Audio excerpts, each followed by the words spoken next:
Buenas noches. Estamos ya en la cuarta clase, avanzando en el programa de estudios de esta asignatura que nos explica los fundamentos biológicos del aprendizaje y de las bases intelectuales del ser humano. Por lo tanto, vamos a repasar en el aula cuáles fueron los temas más importantes que vimos hasta ahora. Les comparto entonces el aspecto de la pantalla del aula. La primer clase tuvo que ver con aspectos evolutivos del sistema nervioso, en los que estudiamos qué es filogenia, es decir, el estudio de las especies, y ontogenia, la formación del ser humano desde la fecundación en adelante.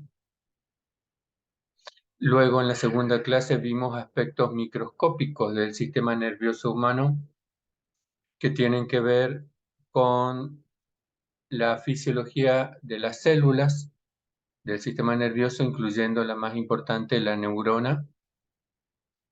En la tercera clase vimos aspectos macroscópicos, es decir, anatómicos del sistema nervioso humano.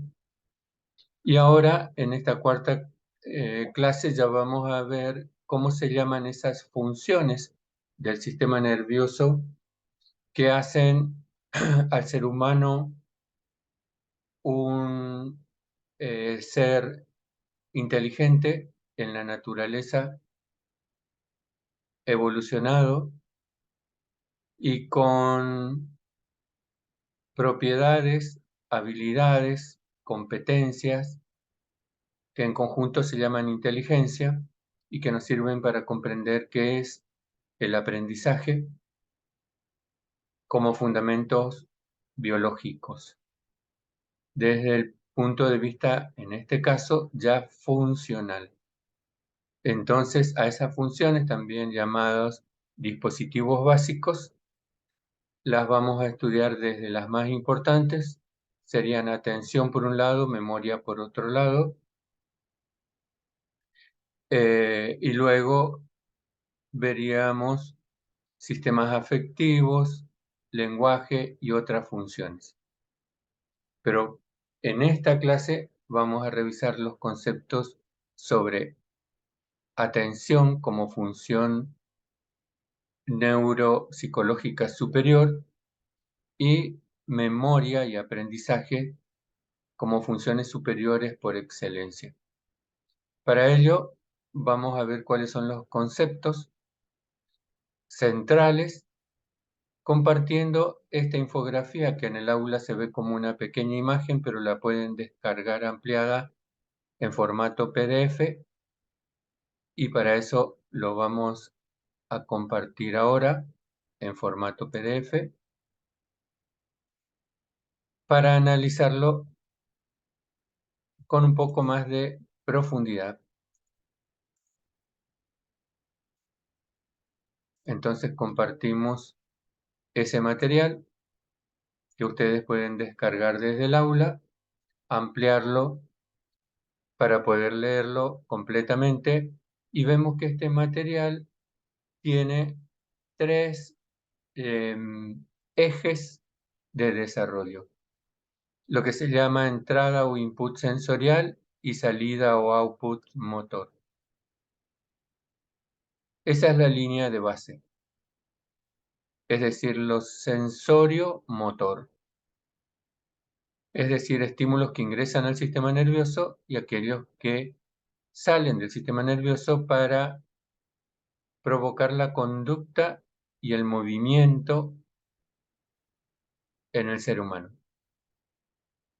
En el centro, las funciones básicas como ideación, pensamiento, lenguaje, memoria, aprendizaje, y ahora vamos a ver este último, memoria y aprendizaje, y atención. Y como funciones superiores, especialmente las de integración sensorial e ideación y las funciones ejecutivas. Esta gráfica correlaciona las funciones básicas, muy básicas, sensoriomotrices, con el sistema nervioso periférico, que sirve de entrada y salida al sistema nervioso central, y el sistema nervioso central en sus estructuras mediales y basales en el cráneo, que son las estructuras preconscientes o inconscientes de la funcionalidad del sistema nervioso. Y la corteza cerebral, dibujada en este gráfico más arriba, es la encargada de las funciones superiores. Las del lóbulo frontal son funciones de conducta y los otros tres lóbulos posteriores, parietal, occipital y temporal, son funciones sensoperceptivas e ideativas. Es decir, que nuestro sistema nervioso central, posicionándonos en la base del sistema nervioso central intracraneal, alberga estructuras para funciones inconscientes y de autorregulación y de modulación de la conducta. En cambio, en la corteza cerebral hay un área de asociación posterior que involucra el lóbulo parietal, occipital y temporal para la elaboración de la percepción e interpretación del mundo, tanto externo como del pensamiento interno. Es decir, que esos tres lóbulos se encargan de representarnos el mundo en una imagen compleja multisensorial que nos da una idea de cuál es la realidad. Debemos recordar aquí que el mundo que vemos no es tal como es el mundo, sino tal como somos nosotros, especialmente en estos tres lóbulos, parietal, occipital y temporal. Y se encargan de enviar sus señales ya elaboradas al lóbulo frontal para que el lóbulo frontal tome decisiones en las áreas prefrontales, las valore moralmente, volitivamente, cognitivamente y ejecute la conducta. Es decir, que nuestro cerebro posterior nos da una idea de cómo es el mundo y el cerebro anterior o frontal nos da una idea de qué hacer en el mundo. Eso es lo que dice básicamente esta infografía, que dejamos de compartir ahora para seguir mirando en el aula las dos lecciones de este módulo, que ya es el número 4. Entonces, les comparto ahora la primera lección de este módulo para poder interpretarla luego en una lectura. Y dice lección 4A, funciones mentales básicas como la atención. La lección 4B sería memoria y aprendizaje. Esta, la 4A, se refiere también a esa infografía que recién analizamos y nos explica qué es la atención. Acá dice que es un complejo proceso cerebral donde se focaliza selectivamente nuestra actividad mental en un centro de elaboración particular y al mismo tiempo desechamos lo periférico. Esa actitud de concentrarnos en un foco cognitivo se llama atención.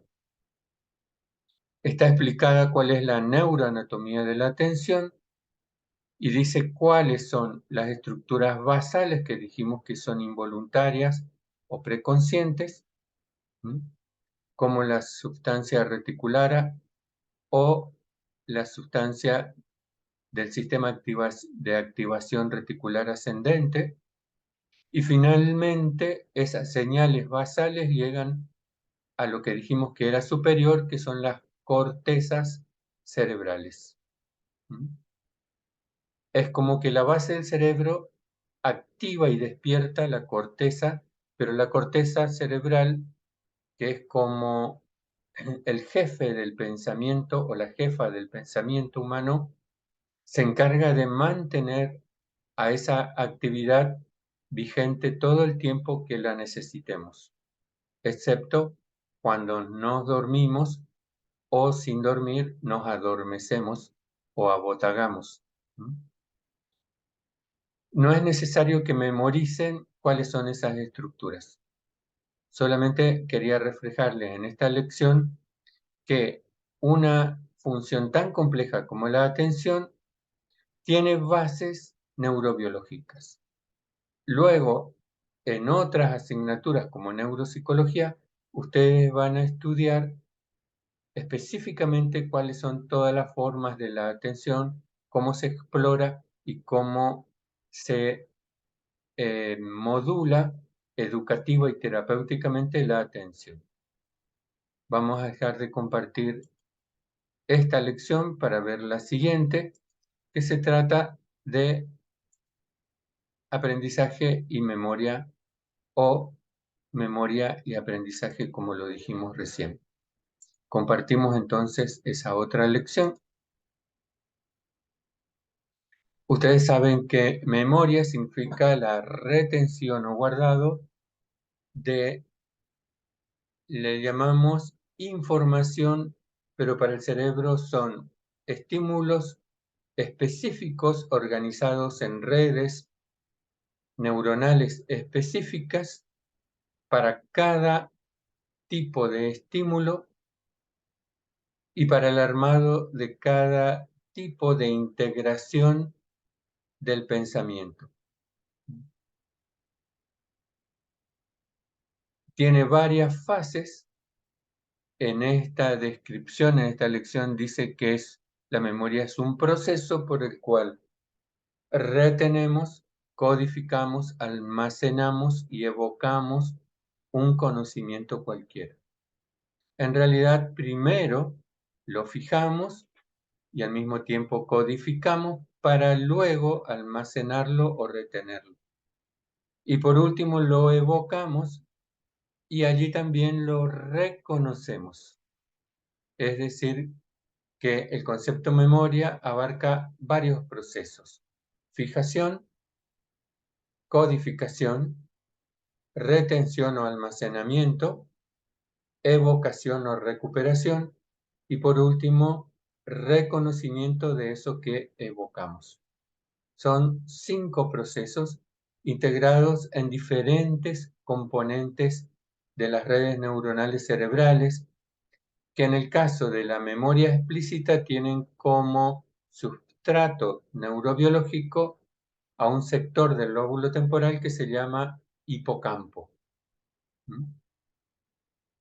Hay varios tipos de memoria. Las de largo plazo se pueden clasificar en las explícitas, declarativas o conscientes, de las cuales hay 2, y la memoria implícita, no declarativa o preconsciente o inconsciente, de las cuales hay varias que se consideran automáticas. Y de las memorias de corto plazo también están descritas varias, como la memoria sensorial, que dura fracciones de segundo, y la memoria de trabajo, que dura apenas algunos segundos a minutos. Dentro de la memoria de trabajo hay 2 que luego van a ver en neuropsicología, que son importantes en algunas carreras como la psicopedagogía y son muy importantes en docencia para ser trabajadas en el aula, que se llaman bucle fonológico o articulatorio y agenda visoespacial. Esas formas de memoria muy básicas pero muy potentes se integran en sistemas de elaboración o memoria de trabajo para producir formas de memoria muy potentes para el aprendizaje. Es decir, que el aprendizaje sin memoria no existe. Para que se pueda comprobar el aprendizaje, es necesario que haya cambios en la conducta, eficacia, habilidades de una persona.